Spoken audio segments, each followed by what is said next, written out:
পাক সে আবার কেমন। কত শ্রেণীর মানুষ আছে দুনিয়ার মধ্যে, দেখেন আল্লাহ তাআলা সব কিছু কোরআনের মধ্যে বর্ণনা করে দিয়েছে।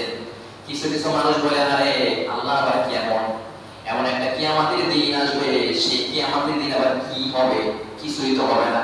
সেই মানুষগুলোকে বোঝানোর জন্য আল্লাহ পাক বলেছে, শোনো ও দুনিয়ার মানুষ শোনো, আমি তোমাদের মা এবং বাবা এই দুই সূরার মাধ্যমে তোমাদেরকে কোনো ইংলিশ ছিল না, আকার ছিল না, তোমাকে আমি বানিয়েছি, রক্ত বানিয়েছি, গোশত বানিয়েছি, মগজ বানিয়েছি, হাত বানিয়েছি, পা বানিয়েছি, কান বানিয়েছি, চক্ষু বানিয়েছি। অন্য একটা মানুষ আর তোমার মধ্যে কোনো পার্থক্য আছে কিনা দেখো। এটা তো দেখে দেখে বানাই নাই, এটা তো দেখে দেখে বানাই নাই।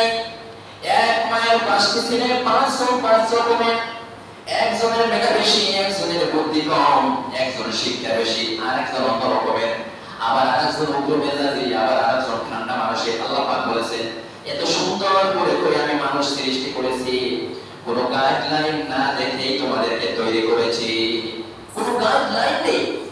আমি অটোমেটিকলি তোমাদেরকে